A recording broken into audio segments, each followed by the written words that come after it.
আলেম ওলামাদের কাছে তেমন পরিচিত না হলেও সাধারণ মানুষের কাছে অত্যন্ত পরিচিত র্যাপার আলী হাসান নাম তার। সে পরিষ্কারভাবে বলেছে যত যাই হোক গান বাজনার টাকা হারাম, যে গান বাজনা এটা হারাম, এটা আমি জানি। আমি ওই টাকা আমার বাজার সদাই করি, আর মিডিয়ার জগতে টাকা দিয়ে আমি ধরেন বিল্ডিং খিচেই 3 তলা বানাইতেছি। যেহেতু এটা হারাম, এই টাকা দিয়ে আমি বাজারঘাট করি না। এটা দিয়ে যে উপার্জিত টাকা পয়সাগুলো আসে, আমি এটা দিয়ে 3 তলা একটা বাড়ি করতেছি। এই জায়গায় বলবো যে ভাই, আমরা অনেক সময় মানুষের ভালো দিকগুলোর প্রশংসা করতে জানি না। আমাদের দেশের খুব অল্প সময়, একেবারে রাতারাতি বলতে গেলে, একজন র্যাপার তার গানের মধ্যে দেশের বাস্তবতা ফুটিয়ে তোলার কারণে খুব বেশি ফেমাস হয়ে যায় একেবারে রাতারাতি। আমাদের কাছে আলেম ওলামাদের কাছে তেমন পরিচিত না হলেও সাধারণ মানুষের কাছে অত্যন্ত পরিচিত র্যাপার আলী হাসান নাম তার। তো সে র্যাপার আলী হাসান হিসেবে, র্যাপার আলী হাসান অত্যন্ত সুপ্রসিদ্ধ একজন র্যাপার, এবং সে খুব বেশি গুছানো কথা না হলেও এই কথায় বাস্তবতা কিন্তু চমৎকারভাবে ফুটিয়ে তোলে। যদিও অনেক জায়গায় অনেক অসঙ্গতি আছে, অথবা একেবারে বাচ্চা কাচ্চা একসাথে বসে শোনার মতো হয় না, তারপরেও তার যে সমাজের বাস্তবতার চিত্রগুলো যেভাবে তুলে ধরেছে, বাস্তব চিত্রগুলো ফুটিয়ে তুলেছে, এই বিষয়টা প্রথমেই অনেকে তার প্রশংসা করেছে। আমি তার যেই জায়গাটা বলতে চাই সেই জায়গাটা হচ্ছে এই, সে নেক্সাস টেলিভিশনের একটা ইন্টারভিউতে এসে, সেই ইন্টারভিউতে সে পরিষ্কারভাবে বলেছে যে গান বাজনা এটা হারাম, এটা আমি জানি। তো যিনি আরজে কিবরিয়া, আমার অত্যন্ত মহব্বতের মানুষ, তিনিও আমাকে খুব ভালোবাসেন। তো আরজে কিবরিয়া ভাই তিনি প্রশ্ন করলেন যে গান বাজনা হারাম, এবং সে একেবারে স্বতঃস্ফূর্ত বলছে যে হ্যাঁ এটা হারাম, এটা আমি অন্যান্য কোনো গায়কের মতো বলবো না যে গান বাজনা হালাল। এটা হারাম, হারাম তো হারামই, এটা স্পষ্ট, হারাম তো হারামই। সে হয়তো জানে না সে যে কথাটা বলছে কত দামি কথা বলছে। হারাম তো হারামই, হারাম স্পষ্ট। আপনি তার শব্দ চয়নগুলো লক্ষ্য করবেন, এটা হাদিসের শব্দ চয়ন। রাসূলুল্লাহ সাল্লাল্লাহু আলাইহি সাল্লাম হাদিসের মধ্যে বলেছেন, সহিহ বুখারীতে হাদিস আসছে, সহিহ মুসলিমে হাদিস আসছে, আল লুলুল মারজান ফি মাত্তাফাকা আলাইহি শাইখানের মধ্যে একই হাদিস আসছে, আল হালালু বাইয়িন ওয়াল হারামু বাইয়িন ওয়া উমুরুহা মুশতাবিহাত আও মুতাশাবিহাত। আল হালালু বাইয়িন ওয়াল হারামু বাইয়িন। হালাল সুস্পষ্ট, আবার হারামটাও সুস্পষ্ট। তো সে সেই কথাই বলছে যে হারামটা একেবারে স্পষ্ট, গান বাজনা হারাম, এটা কোনোভাবে আমি এটাকে হালাল মনে করি না। তো আরজে কিবরিয়া উনি প্রশ্ন করার আগেই সে নিজে উত্তর দিচ্ছে, যেহেতু এটা হারাম, এই টাকা দিয়ে আমি বাজারঘাট করি না, আমি বাজার করি আমার হালাল উপার্জন দিয়ে।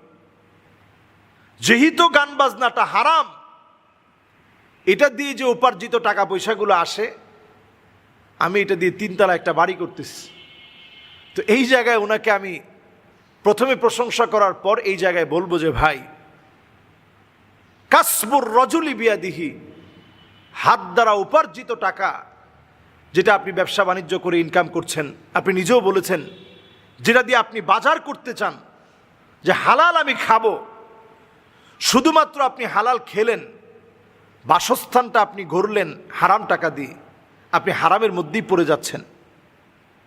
এরপরে প্রশংসা করব ওই জায়গায় তিনি বলেছেন যে বেশি দিন আমি এই গান বাজনার মতো হারাম কাজ করতে চাই না, আর কয়েকটা সমাজের অসঙ্গতি নিয়ে আমার লেখা কিছু কাজ আছে, এগুলো করেই আমি ছেড়ে দিব।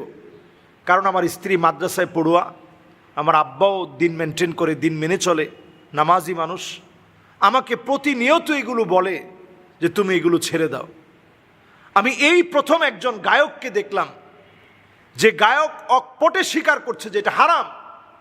বাংলাদেশের অনেক নায়ক আছে, গায়ক আছে, দেখবেন আপনি সাক্ষাৎকার নিতে গেলে সে বলবে আমি তাহাজ্জুদ কখনো কাজা করি না।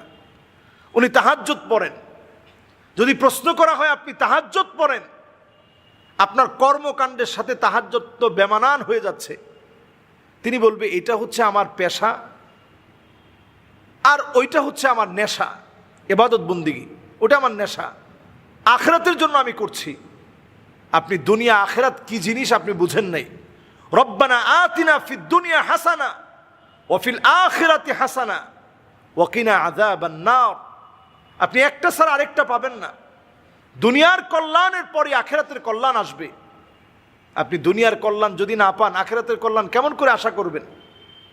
দুনিয়ার জীবনে আপনি সাফল্য অর্জন করলেন, আখিরাতের জীবনে আপনি সফলতা অর্জন করলেন, আপনি সফল। জাহান্নামের আযাব থেকে আপনি মুক্তি পেলেন, আপনি সফল। সবচেয়ে বুদ্ধিমানদের দোয়া হচ্ছে রব্বানা আতিনা ফিদ দুনিয়া হাসানা ওয়া ফিল আখিরাতি হাসানা ওয়া কিনা আযাবান নার। আল্লাহ, আপনি আমাকে দুনিয়ার কল্যাণ দান করেন, আখিরাতের কল্যাণ দান করেন, জাহান্নামের আগুন থেকে আল্লাহ আপনি আমাকে মুক্তি দান করেন। এটা সবচেয়ে বুদ্ধিমানদের দোয়া।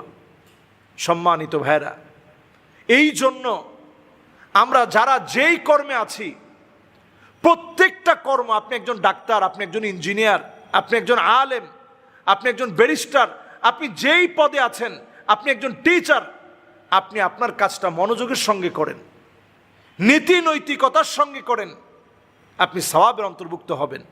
আর যেই কাজ শুরু থেকে হারাম, মুকদ্দমাতুল হারামে হারামুন, সূচনা লগ্ন থেকে যেই কাজ হারাম, যেই কাজ মানুষকে ফাহেসার দিকে আহ্বান করে, অন্যায়ের দিকে মানুষকে ডাকে, এই কাজ আপনি নিজে যেমন ছেড়ে দিতে হবে, মানুষকেও সেই কাজ থেকে বিরত রাখতে হবে।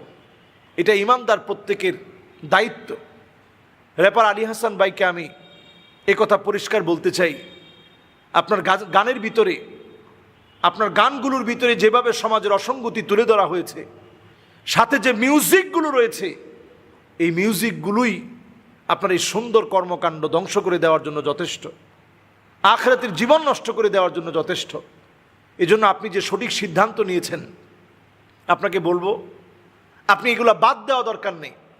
মিউজিক বাদ দিয়ে বরং আপনি সমাজের অসঙ্গতিগুলো মিউজিক ছাড়া আপনি সুন্দর ভাষায় কয়েকজন মিলে, যেটা অনেকটা একটা রিদম তৈরি করবে, কয়েকজন মিলে যখন গাবে একটা রিদম তৈরি হবে, শুনতেও ভালো লাগবে। এই কর্মকাণ্ডগুলো আপনি চালিয়ে যান। আর পাশাপাশি ইসলামের জন্য আপনি কিছু কাজ করেন। আপনি একজন মুসলিম হিসেবে দায়িত্বশীল হয়ে যে কথা বলেছেন, তার দায়িত্বভার আপনি গ্রহণ করেন। আল্লাহ রাব্বুল আলামিনের কাছে আমার এই ভাইয়ের জন্য দোয়া করি, আল্লাহ রাব্বুল আলামিন উনার মধ্য দিয়ে আমাদের দেশের অনেক গায়ক আছে যারা ভালো ভালো কথা বলে, সুন্দর কথাগুলো বলে, তাদের ভিতরে আল্লাহ তাআলা এই চিন্তার উদ্রেক আল্লাহ রাব্বুল আলামিন তাদেরকেও দান করুক, তাদের চিন্তা চেতনার ভিতরে এই পরিবর্তন চলে আসুক, তারাও দিনের দিকে চলে আসুক। আল্লাহ তাআলা তৌফিক দান করুক। আসসালামু আলাইকুম ওয়া রাহমাতুল্লাহি ওয়া বারাকাতুহু।